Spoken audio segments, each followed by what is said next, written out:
the importance of this sector cannot be overemphasized. In fact, more than 25% of the world's dietary protein is sourced from fish. And then there's also the fact that some 43 million people are employed in fisheries and aquaculture. So there's a lot to discuss as far as the fisheries sector is concerned. We're discussing the observance of the day in Ghana and what it is, what measures we can put in place to address, some illegal, I suppose we can call it the IUU fishing, illegal, unreported, unregulated fishing. My guests this morning are Naval Captain Emmanuel Kwafo. He's the head of the Fisheries Enforcement Unit. And then there's also Madame Matilda Quist. She is the Deputy Director for Marine Fisheries Management Division. All right, well, lady and gentlemen, you're welcome. Thank you.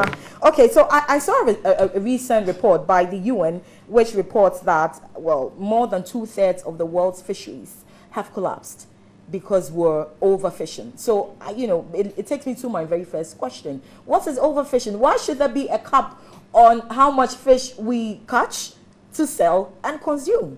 Naval Officer Kwafo? Thank you very much. It is natural. Fish is a natural resource. And as a living thing, the fish, you have a fish laying eggs, the eggs hatching and growing up to a stage where they can also produce. So if you catch a fish stock to the extent that the next generations are not produced, like juvenile fish, harvesting juvenile fish, then you destroy the stocks. So if you catch fish to the extent that you don't allow the natural resource to reproduce itself, then you are doing overfishing. For instance, it is believed that one piece of fish, which is salmon, could produce about 700,000 eggs. Just one? Just one. Okay. So how which in turn will hatch into fish? Into fish. I see. So even there's 50% casualty, maybe 200,000. But we catch them to the extent that they don't get herrings, for instance. They don't get a chance to reproduce and they are caught. So that's overfishing. But maybe you should explain the science of this. So what do you have monitoring, control, and surveillance systems to let us know how much fish we have in our sovereign waters, in our coastal waters, so we know how much more not to catch within a period? Can you explain the science of this? Yes. It is not a very simple thing. If you look at Ghana's fishery, yes, to the outermost end of our economic exclusive zone, we have tuna fisheries, and we can catch up to 800,000 tons. Tuna, for instance, is highly migratory. They start spawning off Angola and come off our coast to Europe and other parts of the world. And the time they reach here, in a year, is about scientific research shows that about 800,000 tons we can harvest just that. And so because of that, we put up a factory at Teba. Highly migratory. Some stocks are also not highly migratory. Some are bottom, some are surface, which you call pelagic. So there are several types of fisheries. But generally, it has to be regulated so that whatever you take, it can reproduce itself again. If you take too much, the next time when you go, there'll be nothing, and it amounts to overfishing. Also, if you use illegal methods to fish, because we know the net size, you are not the trawl, the way you have to fix your net, the depth at which you have to trawl, when to take, when not to take, how much to take, how much not to take, the size at which you have to take, all have been made into the laws which we are to obey. I see. So if you break the law, then you are destroying the fisheries. I see. So the illegalities are extensive. All right, so and that takes me to the very next, illegal, unreported, unregulated fishing in Ghana, IUU fishing, which is a major problem. In fact, from what I was reading, the report I was reading, West African fisheries, which is one of the most diverse and economically important in the world, loses over $1 billion annually to IUU fishing. I want to ask you, Madam Quist, we've been observing this day since 1998. Maybe we can even detach ourselves from the observance of the day. Are we seeing a rise or a decline in the trend of IUU? For Ghana, yes, I would say Ghana. Yes, we are seeing a decline in the rates of IUU, because in 2013, Ghana had an issue with EU concerning this IUU yes. Fisheries. Yes, that we restrictions. lost restrictions Yes. and so many Yes. things. Since then, we have been able to put a lot of things, interventions in system, is a way of monitoring whatever is happening on the high seas. Let me come back. In the fishery sector, we have 3 sectors. In the marine sector, for that matter, we have the artisanal, that is made up of the canoes. Then we have the semi-industrial, made of the wooden vessel with inboard motors, and they carry ice to sea. And then the third one, and the bigger one, is the industrial vessels. They are made up of the tuna and the trawlers, and they are steel vessels. As I'm sitting here today, all the industrial vessels are fixed with transponders to correspond with the vessel monitoring system. Okay. The semi-industrial, we are in the process of getting to get them on board. Okay. So this is one critical way of us addressing this illegal, unreported, unregulated fisheries. Yes. Because the penalty, and the law has also been amended, increasing the penalty units for any infractions that would take place. Because it's a fisheries legislative framework that we work with. Yes. Okay. That is the Act 625 of 2002, and then amendment was 2015. Okay. All to address this illegal fishing, and I tell you, it is going down because the fines are really high. Okay. Captain Kwafo can tell you because he's the national coordinator of that right.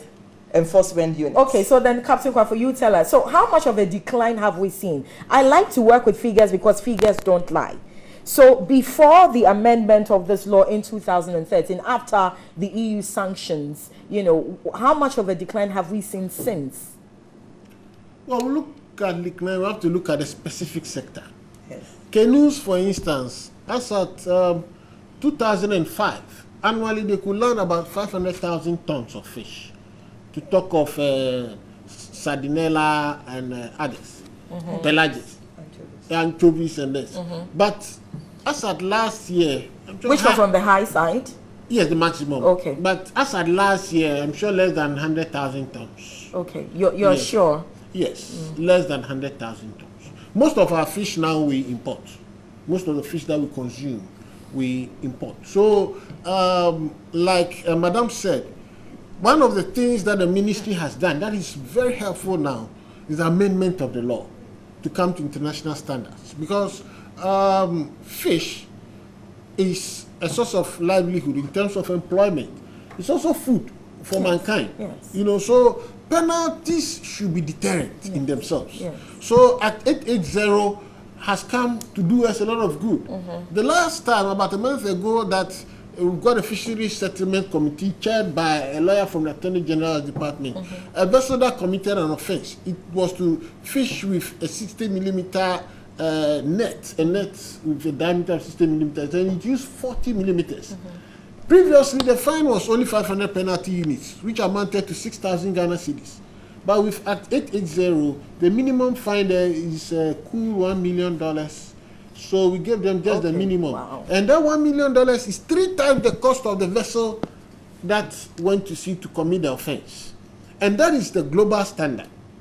If we take a country like New Zealand, the population of New Zealand is very small, about 4 million. And their sea space is more than 10 times ours. Every individual has the right to go to sea to do hooking, and you can get enough fish for your family. But if on a subsistence level, that's yes, if you go and catch a juvenile fish, a fish which has got a prescribed minimum length, and you catch a fish which is lower than that, what happens is that your boat will be seized. Your boat, you put it on a cradle, the cradle will be seized. The vehicle that was used to tow the cradle that was carrying the boat will also be seized. And often these are pickup vehicles. All will be seized.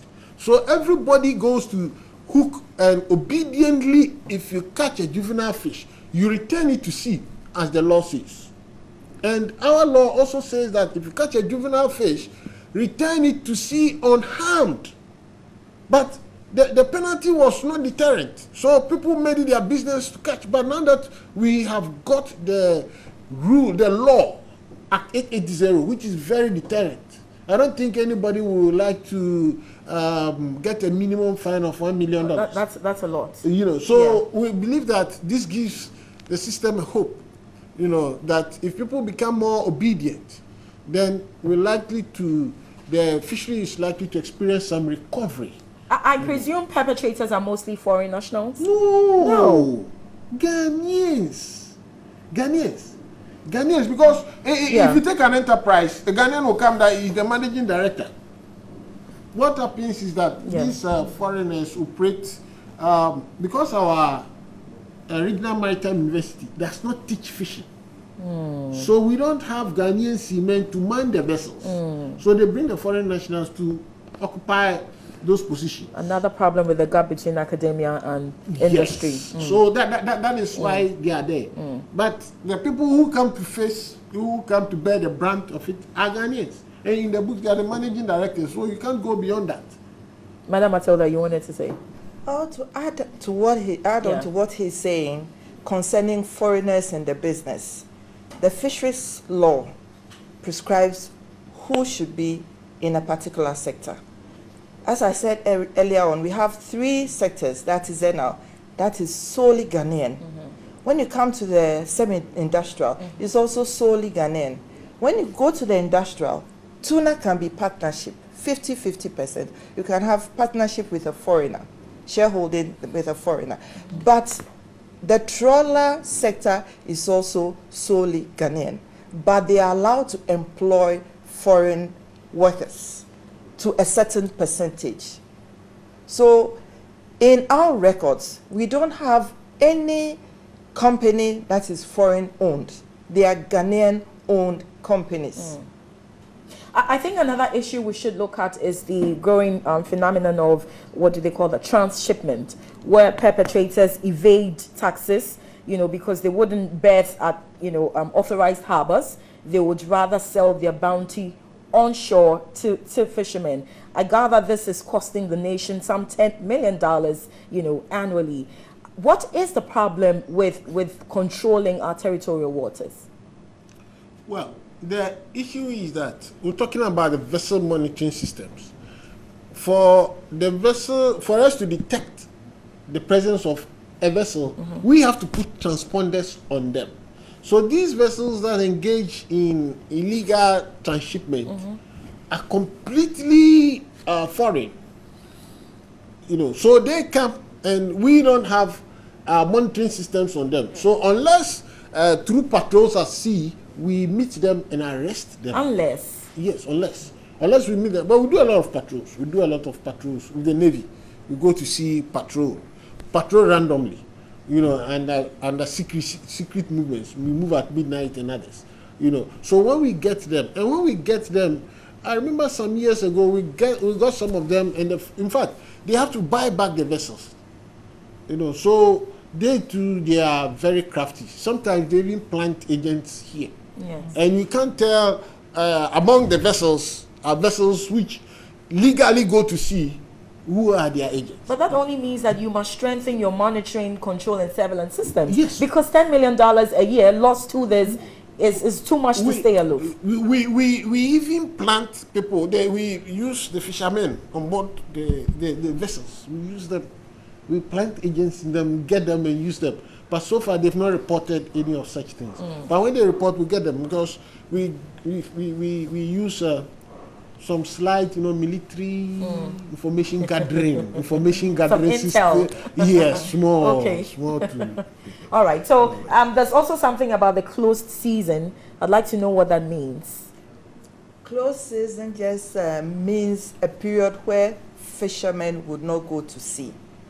But this closed season going on now is for the trawlers. Okay. The tuners had theirs in January, February. Okay. Because they belong to this ICAT, that is International Commission for the Conservation of Atlantic Tuna. Okay. It's an international organization that tuna producing countries are members to, and they prescribe what they have to do. So for Ghana, the closed season for tuna is January, February. And now with our management plan, which is in effect from 2015 practicing this, it comes with a lot of cost for the operators and a lot of cost for us also to monitor it. So at the end of discussion with the operators, we finally arrived for November. So as we sit here, the trawlers have all parked their vessels. Okay. Those who are fishing are people who have, the companies that have third-party license in other countries to go to. So they have moved out to other countries, maybe neighboring countries. So what is the expected end? What is the target? How would this solve the issue of depleting fish stock? It may not be significant now, but at least we did some stock assessment. That is to take stock of what we have before this thing started. So at the end of the day, we need to do another survey to see how far we have gone. If it is not the best, we can rearrange, move it into restructure everything. Yes. But for the canoes, we are this has not started yet. But what we are thinking is they have one day in a week that they don't go to sea. So Tuesday, is it? Tuesday. It varies from area to area. Some areas is Wednesdays. So the plan tells us that we will give them an additional day. So maybe 2 days in a week off would be. And the semi-industrial sector, theirs is also the same. So we haven't started implementing the semi-industrial and the industrial. We are now on the trawlers. Yes. Yes. Permit me, you want to say something? Yeah. In addition, next year, February and March, trawlers are also not to go to sea next year. And January, February, tuna vessels. February, March, trawlers. And for canoes, canoes use the lunar calendar, the moon. When the moon is not there, the period of total darkness, that is when they go fishing. So if you ask them to fish the whole of this month, there are times they will not go fishing, because they need darkness to fish. So sometimes they don't go because of the nature of the environment for 2 weeks or thereabout. So adding these 2 days, we'll observe, and like Madam said, after some time, if we think the scientists analyze and we need more measures, we shall structure and have more close seasons so that the stocks will rest and recreate so that it will grow. Okay, let's touch on this finally. Another issue that is cropping up this year, in observance of this day, World Fisheries Day, is the issue of labor conditions within the fishing sector. I know that the FAO, the Food and Agriculture Organization, is having a discussion with the Holy See, and this is a theme: human trafficking and forced labor within the fishing sector, and illegal, unreported, and unregulated fishing, the violations of human rights of fishermen. I have seen several documentaries by Challenging Heights exposing how children are trafficked from their villages into fishing communities and they live in the most squalid conditions. How do you address this issue, labor conditions within the fishing sector? Labor issues are for Labor Department, but because fisheries sector has been identified as one of the areas of the worst form of child labor, we collaborate with the child labor unit of the Ministry of Labor. Labor. Labor. And then I suppose also gender. Yes, we collaborate with them. Recently, they launched the National Plan of Action, and we're part of, fisheries was part of developing this. And this will also do through, maybe with time, bylaws in the in the past, we had a community-based management fisheries committee, and one of the laws in the bylaws was children should stop loitering around the fisheries sector, the beaches during school time. So these are things we have to bring back to get the people. Yes, and also the ministry has come out with this National Fish Processors and Traders Association, just to empower the women. Poverty is what leads people to give their children out. So when you target the parents, this can also reduce. So we are doing a lot to address this issue indirectly, not be direct, but indirectly we are doing a lot to Thank you very much, finally. Also in the maritime sector, the minister has spelled out conditions under which trawlers will obtain licenses. Yes, they have to come out with I mean, their crew list stating their social security numbers, All their of them. payments, All their of it. taxes, everything, before you are issuing license. That ensures that the labor is not exploited. But that's not foolproof, is it? It's not a foolproof measure against Well, child labor. No, no, not about yeah. child labor. At That's sea. And Yes, at child labor sea. at sea. No, at sea there's no child there. I bet you. The child Is- labor is that is, right? is- It's- the there is child labor inland. is in the Yeah, inland inland sector, sector. but they bring the children from there to the inland sector. Yes. But not at sea. All right. Thank you very much.